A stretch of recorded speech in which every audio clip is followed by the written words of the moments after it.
When a child sits down with a tablet, they face a screen built to keep them clicking.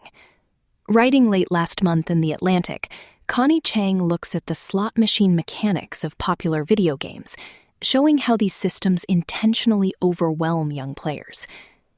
Something interesting emerges when pairing that investigation with a clinical primer published last week in The Conversation by Jessica Griffin, Associate Professor of Psychiatry and Peditrics, UMass Chan Medical School. She outlines the slow process of how humans learn to pause and handle intense feelings. Reading the two together makes it clear how heavily modern platforms tax a developing brain, demanding a level of emotional control that children are only barely starting to build. A 9-year-old boy smashes 3 tablets and cries that his life is horrible because he can't hatch a rare digital pet. In an essay published late last month, Connie Chang investigates exactly why platforms like Roblox trigger these meltdowns. Listen for how she breaks down the actual mechanics of the games. A parent might see a harmless cartoon obstacle course, but the design is pure Vegas slot machine, built to intentionally overwhelm a young player. Why kids can't quit Roblox. The mechanics of many games on the platform are nearly identical to those of slot machines and sports betting apps. A couple of years ago, Peter Galassi realized that he had a problem. His 9-year-old son was still, somehow, constantly on Roblox, despite the screen time limits Galassi had set for him. He soon discovered that his son had used his mom's phone to secretly open multiple accounts on the platform. Why? Because like a gambler with a fistful of lottery tickets, he wanted to increase his odds in games such as Adopt Me, in which players hatch eggs for a chance to win rare pets. Every time the boy played, though, he seemed to sink into distress. Fighting games offended his sense of fairness. He was outraged that players could pay to be VIPs, killing everyone within seconds. And watching other players get lucky over and over again left him in tears. Then came the apoplectic meltdowns, 3 broken tablets, and this devastating refrain: "My luck is horrible. My life is horrible." It was, Galassi said, like we had a son who was on meth. A tech-savvy millennial who also games, Galassi had vetted Roblox before allowing his son to play. Roblox itself doesn't design the games that appear on its platform. It provides creation tools to third-party developers, whose games Roblox then hosts. Galassi's first impression as he surveyed the landscape was, these games all seem really crappy and boring. I don't understand what is the appeal. It wasn't until he looked again after his son started throwing tantrums that he realized something much more complex was going on. Not all video games are created equal, of course. Some build social connection, boost memory and focus, and even encourage physical activity, Jason Nagata, an associate professor of pediatrics at UC San Francisco, told me. But many of today's most popular games involve a style of play unlike any that parents might have seen before if they were raised on Super Mario Bros. And Tetris. The games have cartoony graphics that may look innocuous, especially when compared with hyper-realistic first-person shooters. But in many cases, their design and interactive elements are less Zelda, more Vegas. Many games that might appear to the casual observer to be an obstacle course or a world-building challenge also contain tempting loot boxes, virtual items that players open blind, revealing surprise rewards of varying value. Nearly 60% of the top-grossing games on Google Play and iPhone include them. Although they can be earned, they're also typically available for purchase. The promise of winning rare items, such as limited edition hats and extra-lethal weapons, may prompt additional spending. It's like the Pokemon pack opening craze, in which people buy dozens, sometimes hundreds of packs, hoping to snag a rare card. Except that with games on Roblox and other platforms, players need not schlep to the store or even rise from the couch. Video games have long operated on a system of challenges and rewards, but earning those prizes usually depended on defeating a dragon, solving a maze, unearthing clues. Today's bounty, by contrast, can be a player's instantly, if they're willing to pay for multiple rolls of the dice or a boost of luck. These mechanics are not incidental. In the games that employ them, they are designed to maximize engagement. and they're nearly identical to the variable reward loops that slot machines and sports betting apps use in games for adults, and that research has shown to be particularly addictive. Games that look like simple fun, according to addiction experts I spoke with while reporting this article, may be normalizing behaviors that could lead to serious consequences down the road. In recent years, since the 2018 Supreme Court decision that overturned a federal ban on sports gambling, researchers and psychiatrists specializing in addiction have argued that the rise in problem gambling has become a more and more urgent public health concern. 39 states and Washington, D.C. have legalized sports gambling to the tune of nearly $167 billion wagered and roughly $17 billion in revenue last year.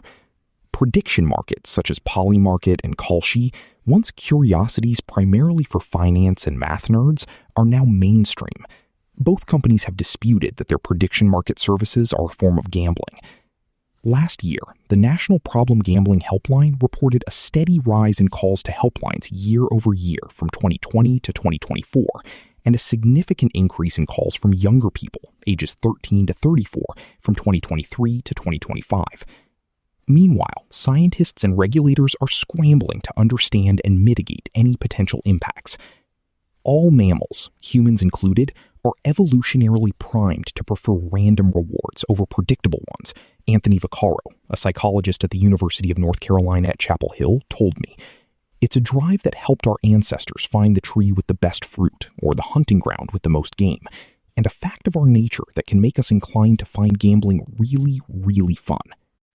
Normally, the brain's control center keeps its reward center in check to curb behavior such as compulsive gambling.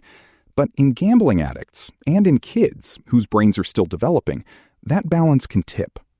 The adolescent brain might be particularly vulnerable to developing problems, such as addiction. Mark Potenza, a psychiatrist and gambling researcher at Yale, told me. That's because brain regions sensitive to rewards develop earlier than those that exert control. Thus, children's early exposure to games that emphasize intermittent rewards might derail normal brain development, the thinking goes, leading to a higher risk of addictive behaviors in adulthood. This pattern has clear analogs in other contexts. Take e-cigarettes. Some studies have found that kids who vaped were much more likely to become hooked on nicotine than if they had not vaped, Vaccaro said. Research into whether gambling-like play among video gamers can be linked to problem gambling is still nascent, and it is unclear whether loot boxes inspire gambling or simply attract people already prone to gamble. But some evidence, including analyses of behavioral patterns among people who, as children, played games featuring loot boxes, suggests a connection. One 2023 longitudinal study observed, for example, that young adults who played games with loot boxes were 6 months later more likely to start gambling than those who did not play with loot boxes. Anna Lemke, a professor and medical director of addiction medicine at the Stanford University School of Medicine, told me that one can look to other patterns of addiction and begin to connect the dots. There is evidence showing that the earlier that a child is exposed to social media, the more likely they are to get addicted to social media, she said. The earlier that they're exposed to drugs and alcohol, the more likely they are to get addicted to drugs and alcohol.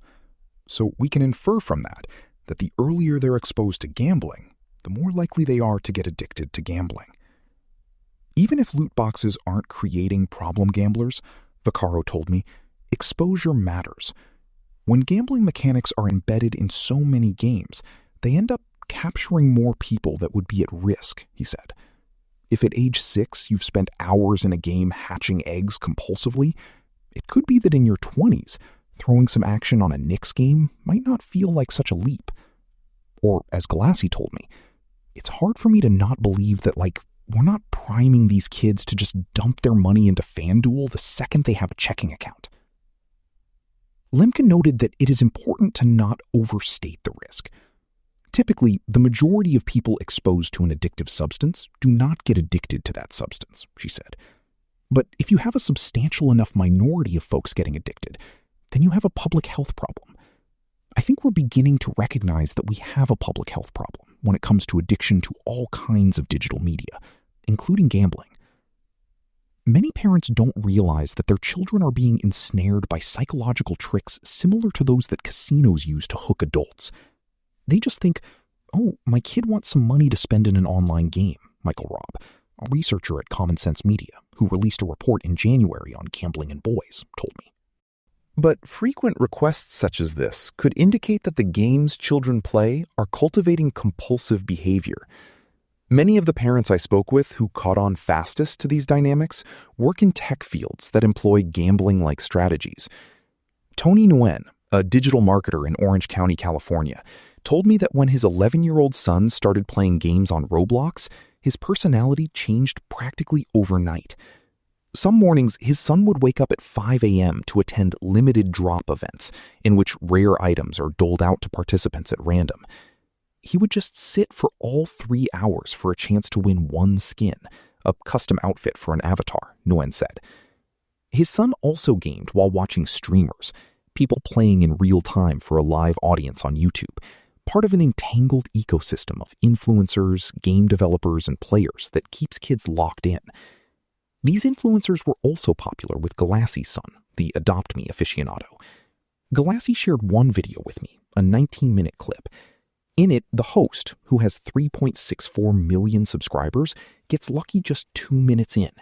She squeals as she hatches a turtle, pumps her fist in the air, and chants, "Yes, yes, yes, yes, yes." For many, seeing a rare item on a loot box prize list, surrounded by bright colors and countdown timers, can trigger intense FOMO. A desire for social cachet, players can opt to make their treasured inventory visible to others, also tempts kids to try to land a coveted object. These pressures, coupled with a lack of knowledge about how probability works, can lead to significant financial fallout.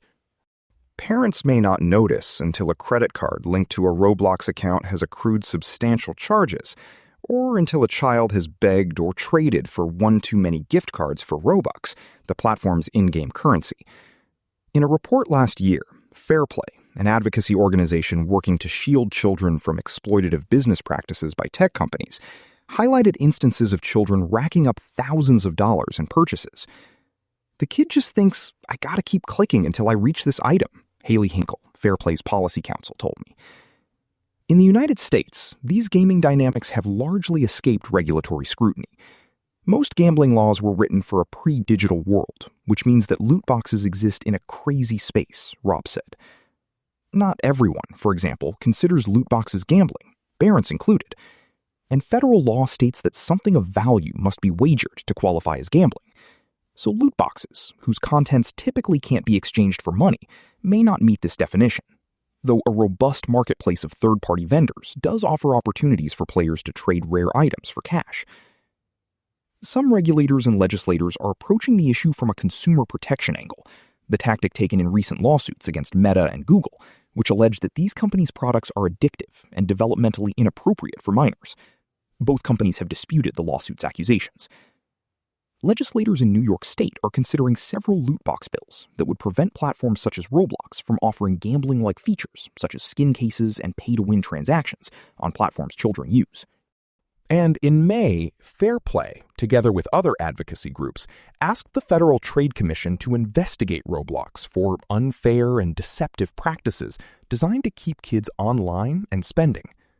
Their request, which the FTC has not yet responded to, argues that the platform's mechanics, layered currencies obscuring real prices, complex probability calculations that even an adult would find confusing, casino-style visuals, ads bombarding players the moment they log on, cause harm. It also argues that because so many children are on Roblox, in 2024, the company reported that roughly 40% of its active daily users were younger than 13, the potential impact on kids is profound. Roblox has stated that it strongly disputes these claims. Complicating questions about who is liable when problems arise is the fact that Roblox doesn't design its own games. Independent developers, some as young as 13, have created the more than 40 million experiences, or games and interactive worlds, available on the platform. Theoretically, developers must follow Roblox's community standards and creator guidelines, which outline what counts as prohibited types of gambling. But those definitions are both narrow and subjective.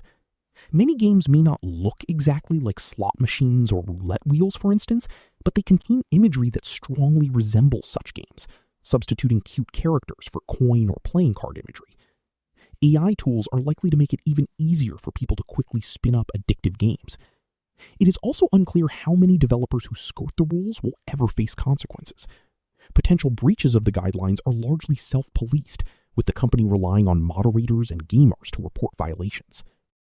Roblox, which had $4.9 billion in revenue last year but is not profitable, takes a substantial cut, up to 70%, of every in-game item a developer sells to players. So creators must earn, and earn a lot, to see a return, which can influence how they design.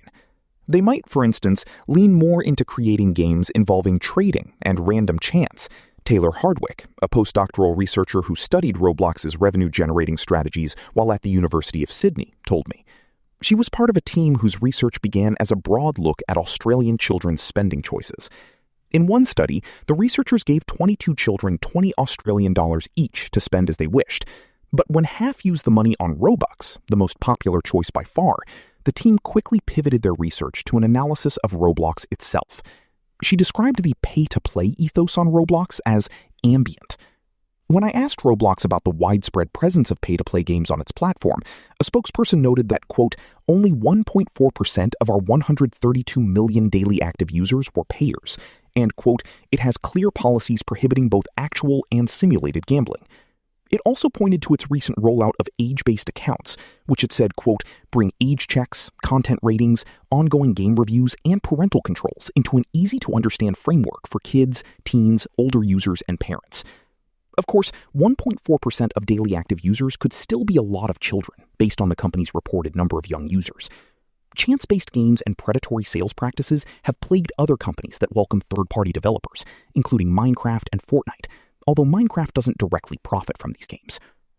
Lamar B., a Minecraft player from Kentucky with whom I chatted on Reddit, and who asked that his last name not be used because he feared being harassed online for criticizing the platform, posted that his 10-year-old niece had gambled away her allowance on loot boxes in third-party Minecraft servers, including some appearing under the official Minecraft server list. He'd encountered roadblocks when trying to report some loot boxes as offensive content. Most of the time, you cannot get a human to answer. They have an AI chatbot on their support site, he told me. Games he reported months ago continue to thrive. When I contacted Minecraft to ask about Lamar's claims, a spokesperson wrote that the company's usage guidelines prohibit gambling-related content, and we take action when experiences violate those standards. Hinkle told me that companies trusted to self-regulate sometimes fall short. Roblox's age checks and expanded parental controls may represent progress, but they don't address the underlying gameplay mechanics, she said. That would require more substantial structural changes to the way games earn money, which would inevitably cut into companies' profits. Overall, the global market for in-game purchases is huge, estimated at $81 billion for mobile games in 2024 and $34 billion for games on PCs and consoles last year. For now, parents must decide where to draw the line. That is possible only with awareness, however. Some parents, such as Galassi and Gween, have banned their children from playing any games with gambling-like mechanics. Yet with screens infiltrating many aspects of life, kids have abundant opportunity to play out of sight of even the most vigilant families. Grassroots advocacy groups, such as Parents Standing Together and Parents Together Action, offer support and education. But ultimately, the burden rests with families to set boundaries and stay alert. Connie Chang leaves you picturing a 9-year-old boy smashing a tablet in tears because a video game operates like a Las Vegas casino. The sheer mismatch between a child and a slot machine feels like an unfair fight. Then you turn to Jessica Griffin. She breaks down exactly how humans learn to handle frustration and anger. Put the two together, and something specific jumps out. Griffin explains that emotional regulation takes years of practice and adult help to build. Read alongside Chang, that clinical reality puts those video game tantrums in a sharp new light. Developers are throwing adult-level psychological triggers, gambling loops, and manufactured unfairness at kids who are barely starting to figure out how to calm down when they drop a toy. The meltdowns Chang describes start to look less like bad behavior and more like a simple biological limit. A child's developing brain is completely short-circuiting under a load it was never built to carry. If you've followed mental health topics on TikTok or Instagram lately, you have probably heard the term emotional regulation. But emotional regulation isn't just a trendy buzzword. It's a nuanced concept that psychologists like me have been studying for decades. At its core, emotional regulation is how well someone can manage their emotions, whether positive ones like excitement and joy, or negative or more uncomfortable ones like jealousy and anger. I study emotional regulation, which scientists refer to as simply emotion regulation, within the context of relationships, including understanding how children learn to regulate their own emotions. The goal of healthy emotional regulation is not to erase difficult feelings, but to be able to manage those feelings more effectively so they do not become overwhelming. Emotional regulation versus temperament. People often confuse emotional regulation with temperament, which is your natural inborn style for how you approach or react to the world. Psychologists describe 3 different types of temperament that a person can have: easy and flexible, active, outgoing, and excitable, or cautious and quiet. Temperament is genetically and biologically driven. In other words, it is something you were born with. Emotional regulation, on the other hand, isn't something people either have or don't have. It is a set of skills that develops over time, beginning in childhood as children learn from and interact with the people around them. And like other skills, emotional regulation can be strengthened with instruction and practice. There are 2 types of emotional regulation: self-regulation, or managing your own emotions, and co-regulation, which involves helping others manage their emotions. Both are important in romantic relationships, at work, and in parenting. Co-regulation is especially important as a way to help kids respond to intense feelings. Taming emotional cycles. Emotions don't exist on their own.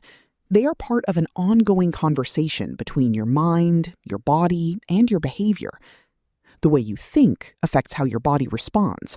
Your body's reactions influence how you feel, and your feelings shape what you do. For example, imagine someone cuts you off in traffic. Within moments, several things happen at once. You may feel a surge of rage as your heart starts racing, your palms begin to sweat, and thoughts like, "What a blank jerk," flash through your mind. Those reactions may lead you to respond by rolling your eyes, swearing at the steering wheel, or flipping off the driver. Each of these reactions influences the others, creating an emotional cycle that can escalate or de-escalate depending on how you respond. Understanding this cycle is important because changing just one part of it can shift the entire emotional experience. Responding instead of reacting. Everyone engages in emotional regulation throughout the day, whether consciously or not. Healthy emotional regulation allows people to use their emotions as valuable sources of information, rather than letting them take over their lives or ruin their day. Emotions can signal that something feels threatening, unfair, exciting, disappointing, or important, prompting you to pause and consider what might have triggered the reaction. In the traffic example above, anger may be a clue that you perceived the other driver's behavior as dangerous or disrespectful. Your emotion doesn't mean your interpretation is wrong or right, but it does provide useful information about how you are experiencing the situation, which can help you decide how to respond. Many people use emotional regulation strategies intentionally during the day to deal with uncomfortable or intense emotions. These include taking a walk, venting to a friend, or shooting hoops. Or they might include less healthy options, such as doom scrolling, being irritable with loved ones, or pouring that 3rd glass of wine. Multiple factors, such as life stressors, even sleep quality, can make it harder for people to regulate or contain tough emotions, increasing the risk of less than healthy coping strategies. When emotional regulation falls short. We psychologists can't talk about emotional regulation without talking about its opposite state, emotional dysregulation. That's when you are not able to successfully use coping skills to deal with tough feelings, and those feelings then interfere with your ability to function. Instead of using strategies that might serve as life rafts for when the seas of daily life become difficult, the waves wash over you, which can feel like you are drowning in the intensity of these feelings. Yet it isn't the emotion itself that's the problem. Rather, it's how you interpret the emotion, the story you tell yourself about it, and how you respond to it. When emotions become difficult to manage and begin interfering with how you think, act, or function, that's emotion dysregulation. Prolonged emotion dysregulation has profound costs that extend far beyond how you feel in the moment. Emotional dysregulation can affect a person's physical health, including heart and immune system functioning, disrupt sleep, contribute to mental health problems, and make it more difficult to be present and responsive in your relationships. It can also impair your memory, concentration, and performance in everyday activities, not to mention your finances. Research suggests that learning to address emotional dysregulation early on can reduce the risk of long-term consequences, including serious mental health conditions such as major mood disorders and borderline personality disorder. Emotional regulation can be learned. Learning emotional regulation strategies begins with identifying your feelings and building a vocabulary to describe them. You can't regulate what you can't name. Children learn emotional regulation skills by watching people around them. Parents and other caregivers can help their children by serving as an emotional container, naming emotions and modeling how to express them in a healthy way. In the moment, emotional regulation strategies can include breathing or mindfulness techniques that help calm the body's nervous system and turn down the intensity of emotions. Longer term, skills from cognitive behavioral therapy, one of the most effective forms of talk therapy for anxiety and depression, can help. These skills include learning to view difficult experiences as opportunities for growth, questioning unhelpful thoughts instead of automatically believing them, and accepting emotions without letting them take over. Rather than trying to avoid or eliminate difficult feelings, the goal is to notice them and recognize that your emotions are not always accurate reflections of reality. In other words, that feelings are not facts. Then you can choose how to respond. Talking through difficult emotions with someone you trust can help you feel understood, gain perspective, and make it easier to respond thoughtfully rather than react impulsively. Taking care of your body also supports emotional regulation. Getting enough sleep, eating a balanced diet, and moving your body regularly helps your brain function at its best, making it easier to manage stress, think clearly, and respond thoughtfully. For healthy long-term emotional regulation skills, practicing matters. Just like working out your triceps in the gym, if you use these skills consistently, your capacity for responding can grow. A 10-year-old staring at a flashing loot box is up against teams of engineers paid to shatter human focus. On the other side of the screen, that same child is still trying to master the quiet, clumsy skill of taking a deep breath when frustrated. What lingers is the staggering gap between the relentless pressure of the software and the slow, physical work of growing up. If a digital space is engineered specifically to bypass a child's emotional breaks, is it fair to expect the child to just try harder to stop?